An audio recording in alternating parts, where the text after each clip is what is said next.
গেল 4 এপ্রিল শনিবার ইন্টারন্যাশনাল দাওয়াহ ইউনিভার্সিটির তাফসিরুল কোরআন ও দাওয়াহ বিভাগের শিক্ষার্থীদের চতুর্থ সমাবর্তন অনুষ্ঠিত হয়েছে। সমাবর্তনে সভাপতিত্ব করেন ইন্টারন্যাশনাল দাওয়াহ ইউনিভার্সিটির চেয়ারম্যান ও শাইখুত তাফসির মুফতি মোহাম্মদ আবু বকর সিদ্দিক আবদাই। প্রধান অতিথি হিসেবে উপস্থিত ছিলেন ঢাকা বিশ্ববিদ্যালয়ের আরবি বিভাগের সহযোগী অধ্যাপক ও সহকারী প্রক্টর ডক্টর মোহাম্মদ রফিকুল ইসলাম। সমাবর্তন বক্তা ছিলেন দ্য ইউনিভার্সিটি অফ কুমিল্লার ডিন ও ইসলামী শিক্ষা উন্নয়ন বাংলাদেশের মহাসচিব প্রফেসর ডক্টর মোহাম্মদ আবু হানিফ খান। বিশেষ অতিথি ছিলেন লিডিং ইউনিভার্সিটির ইসলামিক স্টাডিজ বিভাগের চেয়ারম্যান সহযোগী অধ্যাপক ডক্টর মোহাম্মদ জিয়াউর রহমান।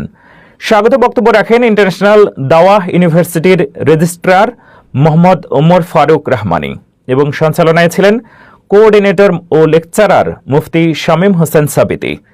অনুষ্ঠানে সনদ ও সম্মাননা লাভ করেন মোহাম্মদ আল আমিন, মোহাম্মদ মশিউর রহমান, মোহাম্মদ হুমায়ুন কবির খান, জাকিয়া সুলতানা, খাদেজা সিদ্দিকা, মোহাম্মদ নাজমুল হক, ফেরদৌসী খাতুন, মোহাম্মদ আজিজুর রহমান, কাউসার আহমেদ, মোহাম্মদ সোহরাব আলী, মোহাম্মদ ফাহিম বিন নাসির, মোহাম্মদ ইমরান হোসাইন সাফওয়ান, মোহাম্মদ তালহা, মোহাম্মদ জুবায়ের শেখ, মোহাম্মদ বাকি বিল্লাহ ইহসান, মোহাম্মদ আলমগীর হোসেন, হাবিবুল্লাহ সাব্বির আহমেদ, শফিকুল ইসলাম, মোহাম্মদ শাকিরুর রহমান, আফসানা তন্নি, আজিজুল ইসলাম, আল আমিন শিকদার, মোহাম্মদ ফারুক হোসেন, মিজানুর রহমান, জান্নাতুল ফেরদৌস নূর, মোহাম্মদ রাশেদুজ্জামান প্রমুখ।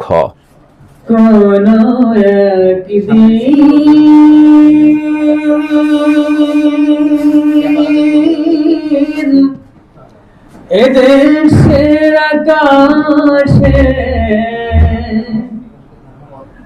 কালিমার পতাকা দুলবে, সেদিন সবাই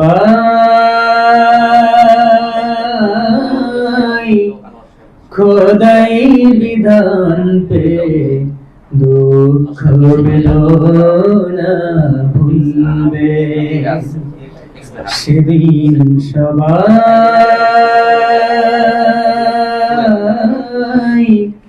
খোদাই বিধান পে দুঃখ বেদনা ভুলবে। আবারও আপনাদেরকে জানাই আন্তরিক অভিনন্দন। আজকের এই দিনটি শুধু শরৎ গ্রহণের জন্য নয়, এটি একটি অঙ্গীকারের দিন, একটি দায়িত্ব গ্রহণের দিন, একটি নতুন যাত্রার সূচনা। আপনারা আজ শুধু ডিগ্রিধারী নন, আপনারা কোরআনের ভাষ্যকর, আলোর বাহক এবং সত্যের সাক্ষ্যদাতা। প্রিয় শিক্ষার্থীবৃন্দ, এই পৃথিবীতে আজ সবচেয়ে বড় অভাব কিসের? এই প্রশ্নের উত্তর যদি আমরা খুঁজি, তাহলে সেই অভাব কি জ্ঞানের? উত্তর আসবে না। যদি বলি সেই অভাব কি প্রযুক্তির? উত্তর আসবে না। যদি বলি সেই অভাব কি সম্পদ বা সম্পত্তির? উত্তর আসবে না। তাহলে এই অভাব আসলে কিসের? আমরা দৃঢ়ভাবে লক্ষ্য করছি এই অভাব মূলত ন্যায় এবং ইনসাফের। আর তার চেয়েও সবচেয়ে বড় অভাব হচ্ছে মানব জাতির হেদায়েতের অভাব, সত্যের কণ্ঠের অভাব, কোরআনের জীবন্ত উদাহরণের অভাব। এ কারণে সর্বত্র দুর্বলের উপর সবলের অত্যাচার এবং আক্রমণ একরকম বৈশ্বিক রীতিতে পরিণত হয়েছে। মানবতা আজ নিভৃতে কাঁদছে। মজলুম মানবতা মহান রবের দরবারে প্রার্থনা করছে। এই আয়াত আমাদেরকে সেই প্রার্থনার কথা স্মরণ করিয়ে দিচ্ছে। وما لكم لا تقاتلون في سبيل الله والمستضعفين من الرجال والنساء والولدان الذين يقولون ربنا أخرجنا من هذه القرية الظالم أهلها واجعل لنا من لدنك وليا واجعل لنا من لدنك نصيرا। প্রিয় জ্ঞান যোদ্ধাগণ, আপনারা এমন এক জ্ঞান অর্জন করেছেন যা পৃথিবীর অন্য যে কোনো জ্ঞানের চেয়ে মহৎ, যা আল্লাহ তাআলার কালামের জ্ঞান। এই জ্ঞান আপনাদেরকে শুধু আলোকিত করেনি, বরং আপনাদের উপর এক বিশাল দায়িত্ব অর্পণ করেছে। আজ পৃথিবী জ্ঞান বিজ্ঞানে উন্নত হলেও নৈতিকতা ও মানবিকতায় পিছিয়ে পড়েছে। তথ্যের প্রাচুর্য আছে, কিন্তু হেদায়েতের অভাব প্রকট। এই সংকটময় সময়ে আপনাদের ভূমিকা অপরিসীম। আপনারা হবেন সেই কণ্ঠ যা বিভ্রান্তির অন্ধকার ভেদ করে সত্যের আহ্বান জানাবে। আপনারা হবেন সেই আলো যা হতাশ মানুষের হৃদয়ে আশা জাগাবে। আপনারা হবেন সেই শক্তি যা অন্যায় ও অসত্যের বিরুদ্ধে দাঁড়াবে নির্ভীকভাবে। যদি আপনারা নিজেদেরকে জ্ঞানের বর্মে সজ্জিত ও প্রস্তুত বলে আত্মবিশ্বাসী থাকেন, তাহলে আজ থেকে শুরু হোক আপনাদের এই প্রকৃত যাত্রা।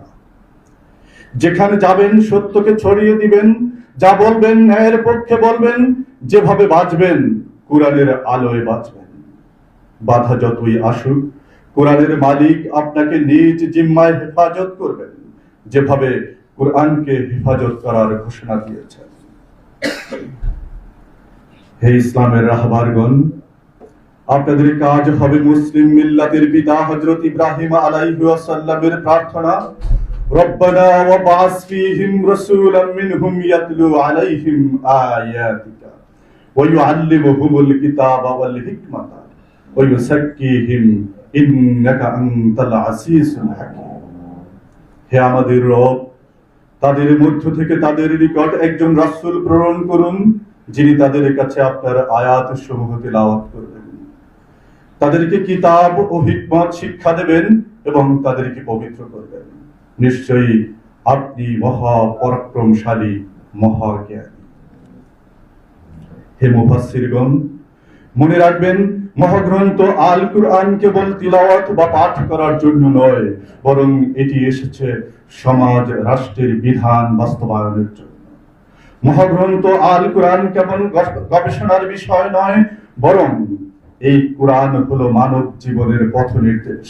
তাই নিজের জীবনকে গড়ে তুলুন এমন ভাবে যাতে মানুষ আপনাদের দেখে কোরআনের শিক্ষা অনুভব করতে পারে। অনুষ্ঠানে সভাপতির বক্তব্যে মুফতি আবু বকর সিদ্দিক আদ-দায়ী বলেন, তাফসীরের জ্ঞান কেবল আয়াতের অনুবাদ জানা নয়, বরং আয়াতের অন্তর্নিহিত শিক্ষা, মানবিক মূল্যবোধ, নৈতিকতা, সামাজিক ভারসাম্য, সভ্যতার ভিত্তি এবং আল্লাহর নির্দেশনার গভীর তাৎপর্য অনুধাবন করা।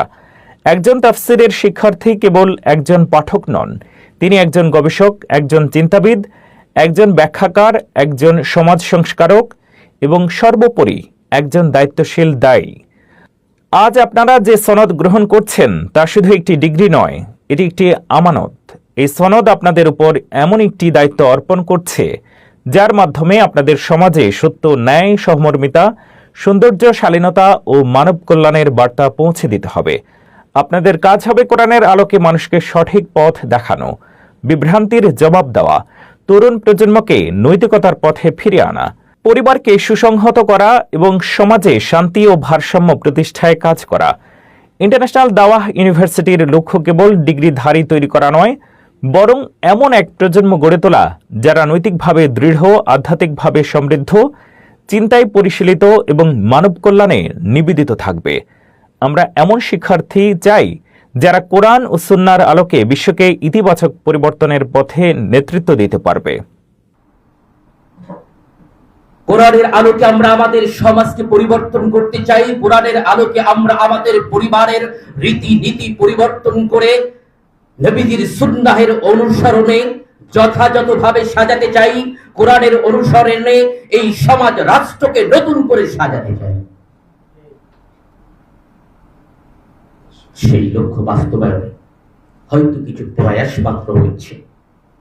আমরা আপনাদের নিয়ে স্বপ্ন দেখি, আপনারাই হবেন আগামী দিনের এই বাংলাদেশ পরিবর্তনের রূপকার। আপনারাই হবেন সোনালী সালতানাত ফিরিয়ে আনার জন্য কার্যকরী উদ্যোক্তা। আপনারাই হবেন এই জাতির রাহবার। তাফসীরের এই সনদ আসলে এটি শুধুমাত্র একটি সনদ নয়, বরং এটি আপনাদের কাছে একটি আমানত। এই আমানতের হেফাজত তখনই হবে যখন কোরআন সুন্নাহ যা আমাদের বলছে তার আলোকেই আমরা আমাদের জীবনের প্রতিনিধি পরিচালনা করতে পারব। এই তাফসীরের সনদ আপনাদের কাছে এমন আমানত, যে আমানত আপনাদেরকে উদ্বুদ্ধ করবে সমাজের নৈতিক অবক্ষয়, সামাজিক বৈষম্যহীনতা, মানুষের বিভিন্ন রকম কুচিন্তার উদ্ঘাটন করে এই সমাজকে তাওহীদবাদী সমাজ রূপে প্রতিষ্ঠা করা। এই সনদ আপনাদের সাথে যুক্ত হওয়া মানে হলো কেমন করে সমাজের প্রতিটি রন্ধ্রে রন্ধ্রে পৌঁছে যাওয়া যায়, কোরআন সুন্নাহের আহ্বান পৌঁছে দেওয়া যায় ওই খাগড়াছড়ি প্রত্যন্ত অঞ্চলে যে মানুষটি এখনো কালেমার দাওয়াত পায়নি, কিংবা বান্দরবনের পাহাড়ের গহীন জায়গাতে যার কাছে কেউ গিয়ে বলেনি আল্লাহ হলেন এক এবং তিনি সবার স্রষ্টা, সেই জায়গাতেও আপনারা চোখে বেড়াবেন। শুধু বাংলাদেশ নয়, এই বাংলাদেশ ছাড়িয়ে দেশের গণ্ডি পেরিয়ে পৃথিবীর প্রতিটি পরতে পরতে ছুটে বেড়াতেই হবে। এটি হচ্ছে এই সনদের চাহিদা। সম্মানিত সুধী মণ্ডলী, এই কারণে আপনাদেরকে স্মরণ রাখতে হবে কি, প্রথমত দাওয়াতের এই ময়দানে, কোরআন প্রচারের এই ময়দানে আমরা যদি নিজেদেরকে সম্পৃক্ত করতে চাই, তাহলে সর্বপ্রথম যে বিষয়টি প্রয়োজন, আমাদের ইলমের পরিধিকে আরো পরিব্যাপ্তি করা। আল্লাহ তাআলা কোরআনে কারীমে বলেছেন ফাআলাম আন্নাহু লা ইলাহা ইল্লাল্লাহ, অতঃপর তোমরা জেনে নাও যে আল্লাহ ছাড়া কোনো ইলাহ নাই। অন্য জায়গায় বলা হয়েছে ইন্নামা ইয়াখশাল্লাহ মিন ইবাদিহিল উলামা, সেই আলেমরাই আল্লাহকে সবচেয়ে বেশি ভয় করে। আর সূরা হুজরাত 49 নম্বর সূরার 13 নম্বর আয়াতে আল্লাহ তাআলা আরো সুস্পষ্ট করে বলেছেন ইন্না আকরামাকুম ইনদাল্লাহি আতকাকুম, তোমাদের মধ্যে ওই ব্যক্তি সবথেকে সম্মানিত যে আল্লাহকে ভয় করে। আয়াতগুলো পরস্পর মিলালে বোঝা যায় এই পৃথিবীর সবথেকে সম্মানিত সে যে আলেম, কেননা আলেমরাই আল্লাহকে বেশি ভয় করে। সেই আলেম হওয়ার নিমিত্তে এই গোষ্ঠীর সাথে আপনাদের নিঃসন্দেহে সম্পৃক্ততা রয়েছে। যদি শুধুমাত্র একটি সনদ নেওয়ার জন্য এখানে আসতেন, তাহলে এখানে যারা দাওরায়ে হাদিস ইফতা করার পরে, বিশ্ববিদ্যালয়ে অনার্স মাস্টার্স করার পরে, কিংবা কামিলে উত্তীর্ণ হওয়ার পরে ডিপ্লোমার কোর্স করতে আপনারা আসতেন না। আসলে একটি মহান লক্ষ্য, একটি স্বপ্নের বাস্তবায়নই আপনাদের সংযুক্ততা এই কোর্সের সাথে। দ্বিতীয়ত, আমাদের সমাজে দাওয়ারি ময়দানে বহু মতভেদ যুক্ত বিষয় মাঝে মধ্যেই আসবে। সেই মতভেদকে যেন আমরা বিদ্বেষের রূপ না দিই।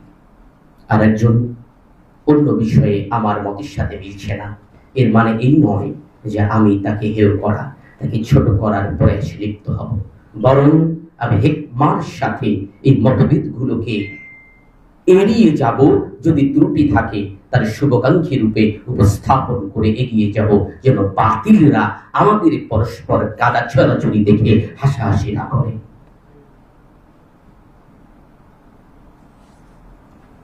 দাওয়াতের এই ময়দানে আপনাদের ভাষা হতে হবে সাধারণ মানুষের ভাষা, যে ভাষা তারা বোঝে, যে ভাষায় দরদ আছে, যে ভাষায় মানবতার সেবার কথাগুলো রয়েছে।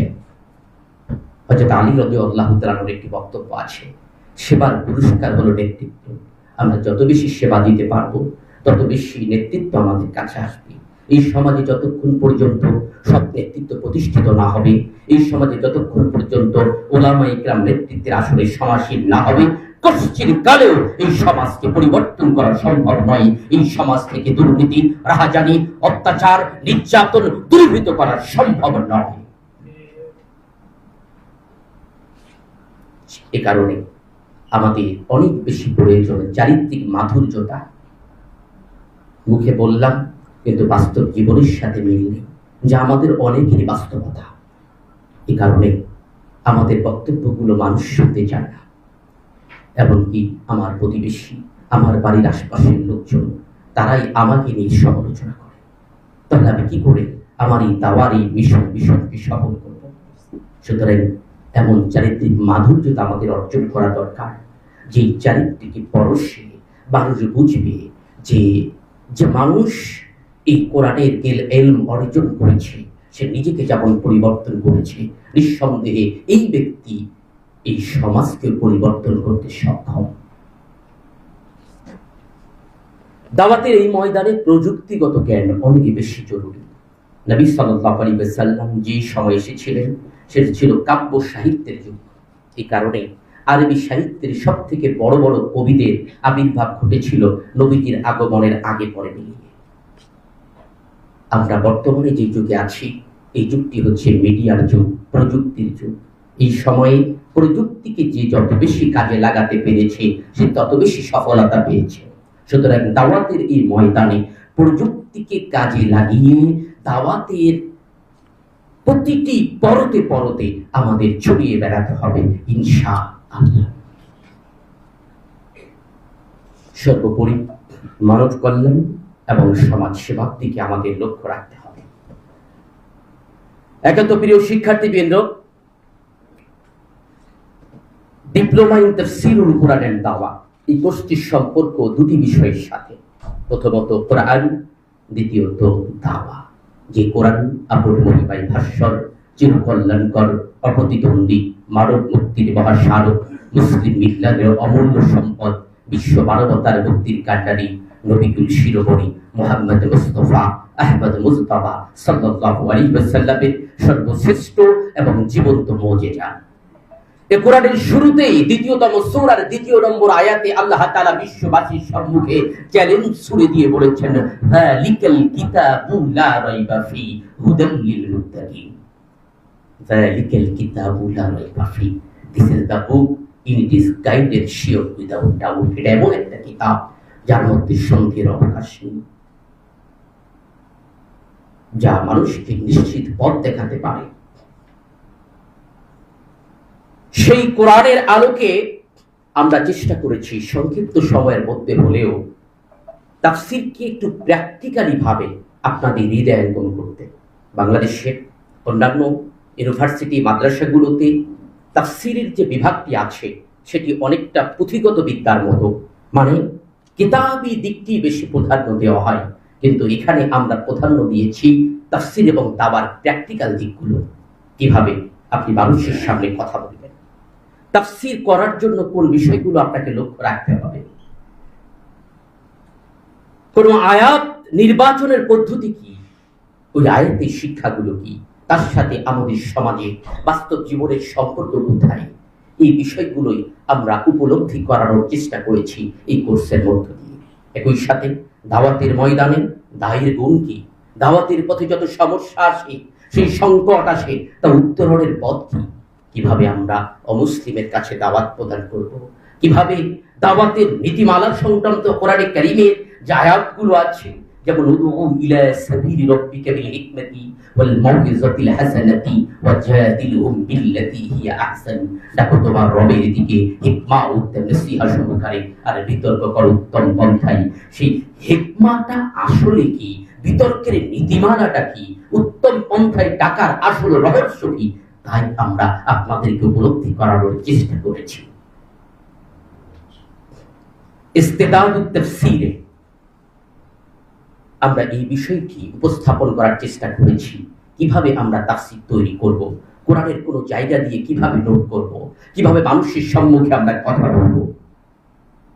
10টির মতো বিষয় আপনাদের সাথে আলোচনা হলেও সেই আলোচনাগুলো সহ 40টি বিষয়ের উপরে এই তাফসীর গ্রন্থটি লেখা হয়েছে, আত-তামরিনু ওয়াল ইস্তিদাদু লিতাফসীরিল কোরআন, যার মধ্য দিয়ে নির্ধারিত সেই তাফসীরের গাইডলাইন, নীতিমালা, উসুল সহ 40টি বিষয়ে অন্তত মানুষের সামনে আপনারা বক্তব্য উপস্থাপন করতে পারবেন। আমরা দাওয়াতি দিনের ইতিহাস ও কর্মপন্থা বইয়ে দাওয়াতের উপরে বিস্তারিত আপনাদেরকে উপস্থাপন করার চেষ্টা করেছি। তুলনামূলক দণ্ডবিধি, ইসলামিক শরীয়ত প্রচলিত আইনে চুরি, ডাকাতি, জেনা, খুন, ধর্ষণ, সমকামিতা, মাদক সহ বহুমুখী অপরাধের ব্যাপার ইসলামী শরিয়া এবং দেশীয় আইনের বক্তব্য কি এবং ইসলামী শরিয়া আর এই বিধিবিধানগুলো কার্যকর করার প্রসিডিউর কি তুলনামূলকভাবে আমরা আলোচনা করেছি, যাতে এই সমাজের মানুষকে আপনারা বুঝাতে পারেন যে প্রচলিত আইন রীতির মধ্যে মানুষের কল্যাণ নাই, প্রকৃত কল্যাণ রয়েছে ইসলামী শরিয়ার মধ্যে। আমরা শুধু মুখে মুখে বড় বড় স্লোগান দেব, খেলাফত চাই, আল্লাহর আইন চাই, কিন্তু কিভাবে তার বাস্তবায়ন হবে এই নিয়ে আমরা খুব কমই কথা বলি। সমাজে বিভিন্ন অপরাধের যে শাস্তি প্রচলিত আছে, পেনাল কোড 1860 বা ক্রিমিনাল প্রসিডিউর কোড CRPC-তে যে প্রসিডিউরগুলো আছে, পরিবর্তে ইসলাম কি রীতিনীতি দিয়েছে, এই বিষয়টি বলার মধ্য দিয়েই তো এই সমাজের মানুষকে আমরা উদ্বুদ্ধ করতে পারবো যে সেই ইংরেজদের প্রতিষ্ঠিত আইন কানুন বাদ দিয়ে আসুন আমরা ইসলামী শরিয়া বাস্তবায়নের জন্য এগিয়ে যাই, কেননা তার মধ্যেই রয়েছে প্রকৃত মানুষের জন্য কল্যাণ। ফিহি শিফাউ রাহমাতুল লিল মুমিনিন। শাহরু রমাদান আল্লাযী উনজিলা ফীহিল কুরআন হুদাল লিন-নাসি ওয়া বায়্যিনাতিম মিনাল হুদা ওয়াল ফুরকান। কোরআনে কারীমের তৃতীয়তম সূরা, সূরা বাকারার 185 নম্বর আয়াতে আল্লাহ তাআলা বলছেন, রমজান মাস, এ মাসে কোরআনকে অবতীর্ণ করা হয়েছে, যে কোরআন হলো সত্য এবং মিথ্যার মাঝে পার্থক্য নিরূপণকারী এবং হেদায়েতের সুস্পষ্ট বর্ণনা। আসুন হেদায়েতের সেই সুস্পষ্ট বর্ণনাটাকে অকপটে মানুষের কাছে আমরা উপস্থাপন করার জন্য অঙ্গীকারবদ্ধ হই।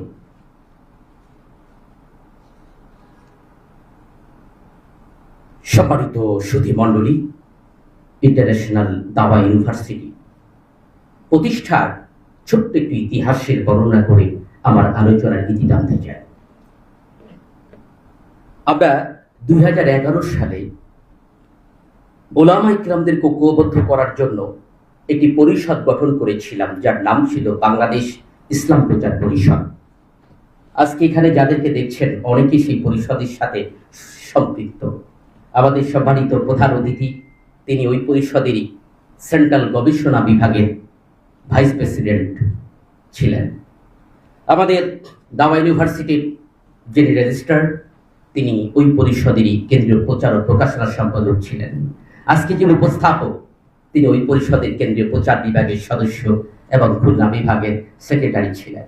আমাদের একটি স্বপ্ন ছিল ওলামা ইকরামদেরকে ঐক্যবদ্ধ করে তাদেরকে প্রশিক্ষিত করে কিভাবে মাঠে নামিয়ে এই দাওয়ার হকগুলো আদায় করা যায়, কোরআনের প্রকৃত কথাগুলো বলা যায়। সেই কার্যক্রমের ধারাবাহিকতায় 2011 সালের 11ই মে থেকে চলতে চলতে এক পর্যায়ে আরো কিছু বিষয় নতুন করে চিন্তার মধ্যে উদিত হলো যে স্বাভাবিক একটা পরিষদের মধ্য দিয়ে আসলে টার্গেটে পৌঁছানো যায় না, কারণ সমাজ গড়ার জন্য যোগ্য ছাত্র গড়া জরুরি। ভিত্তি থেকে যদি গড়ে না তোলা যায় তাহলে মূল টার্গেট উদ্দেশ্য বাস্তবায়ন করা যায় না। এর মধ্যে নজরে আসলো কাতারে প্রতিষ্ঠিত international open university, doctor Bilal Philips কর্তৃক প্রতিষ্ঠিত ইউনিভার্সিটির কার্যক্রমে সিলেবাসে দেখা গেল সেখানে honours, masters, MPhil, PhD degree পর্যন্ত নেওয়া যায়। পৃথিবীর বহু বড় বড় শিক্ষক অনলাইন মাধ্যমে সেখানে ক্লাস নেন এবং ইউরোপে যেহেতু স্বাভাবিক কোনো ইসলামিক ইউনিভার্সিটি নাই, ইউরোপের অধিকাংশ মানুষ যারা ইসলাম নিয়ে জানতে চায় তারা এই অনলাইন ভিত্তিক ইউনিভার্সিটির উপরে নির্ভর করে এবং সেখান থেকে ডিগ্রি নেয়। এর মধ্যে নিউজিল্যান্ডের একজন প্রফেসর, বাঙালি, নাম তার প্রফেসর ডক্টর আতাউর রহমান, একসময় বাংলাদেশের নর্দার্ন ইউনিভার্সিটির প্রফেসর ছিলেন, পরবর্তীতে সৌদি আরবের উম্মুল কুরাতে ছিলেন, এরপরে নিউজিল্যান্ডে একটি ইউনিভার্সিটি তিনি যুক্ত হয়েছেন।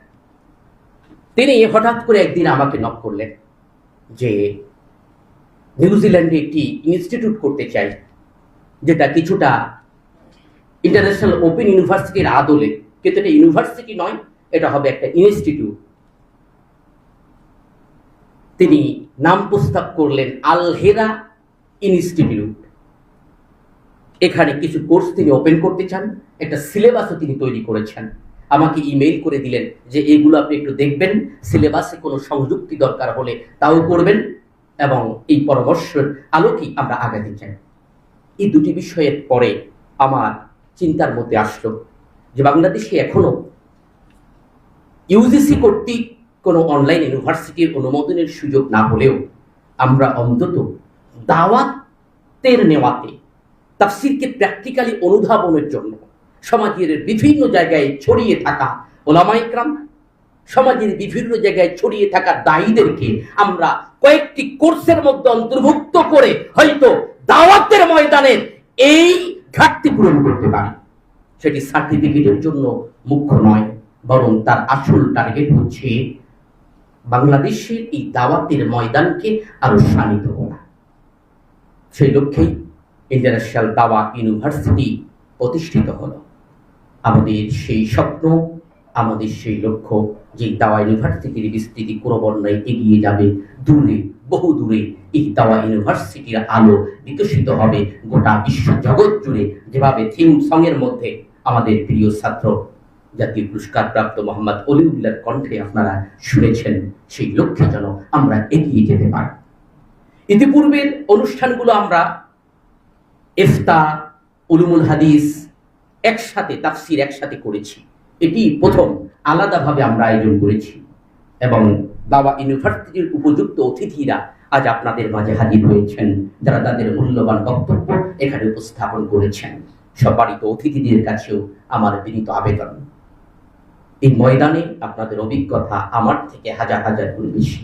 আমরা চাই আপনাদের সহযোগিতায় এই দাওয়া ইউনিভার্সিটিকে কিভাবে আমরা আরো সামনে এগিয়ে নিয়ে যেতে পারি, বাংলাদেশের দাওয়াতের ময়দানে যোগ্য দায়ী তৈরি করা, তাফসিরের ময়দানে যোগ্য মুফাসসির তৈরি করার জন্য কিভাবে আরো সামনে এগিয়ে যেতে পারি, সেজন্য আপনাদের সহযোগিতা পরামর্শ কামনা করছি। সর্বোপরি আজ যারা এখানে যুক্ত হয়েছেন তাদেরকে আন্তরিক মোবারকবাদ, অভিনন্দন জানাই। দাওয়া ইউনিভার্সিটির সাথে আপনাদের জীবনের সম্পর্ক শেষ নয়, বরং এটি সেতু বন্ধন তৈরি হলো। এই সেতু বন্ধনের মধ্য দিয়ে এই ইউনিভার্সিটিকে নিজেদের জন্য লালন করে এই ইউনিভার্সিটির যে বিভিন্ন কোর্স আছে, diploma in Tafsirul Quran and দাওয়া, ডিপ্লোমা ইন ইসলামিক শরিয়া এন্ড কনভেনশনাল ল, তারপরে সাংবাদিকতা ও উপস্থাপনা, প্রেজেন্টেশন, জার্নালিজম কোর্স সহ আমাদের অন্যান্য যে কোর্সগুলো আছে, তাকাসসুস ফিল ফিকহি, ইসলামি ওয়াল ইফতা, তাকাসসুস ফি উলুমিল হাদিস, যাবতীয় সামগ্রিক কোর্সগুলোতে আমরা যেন অধিক সংখ্যক শিক্ষার্থীদেরকে সম্পৃক্ত করে মূল দ্বীনের এই মেসেজগুলো তাদের কাছে পৌঁছে দিতে পারি, এবং সম্মিলিতভাবে একটি ইসলামী সমাজ বিপ্লব প্রতিষ্ঠার লক্ষ্যে, ইসলামী শরিয়া কার্যকরের লক্ষ্যে, আল্লাহর এই জমিনে তার শরিয়া বাস্তবায়নের লক্ষ্যে ঐক্যবদ্ধ হয়ে ভূমিকা রাখতে পারি। আল্লাহ তাআলা সেই তৌফিক যেন আমাদেরকে দান করুন। আসুন আবার ফিরে এলার আলোর দিন রহমের দুয়ারে খুলে দেন। হে রব্বুল আলামিন, হে আল্লাহ, তুমি রক্ষা করো দুনিয়া ও দিন, শান শওকতে পূর্ণ হোক নিখিল মুসলিমিন।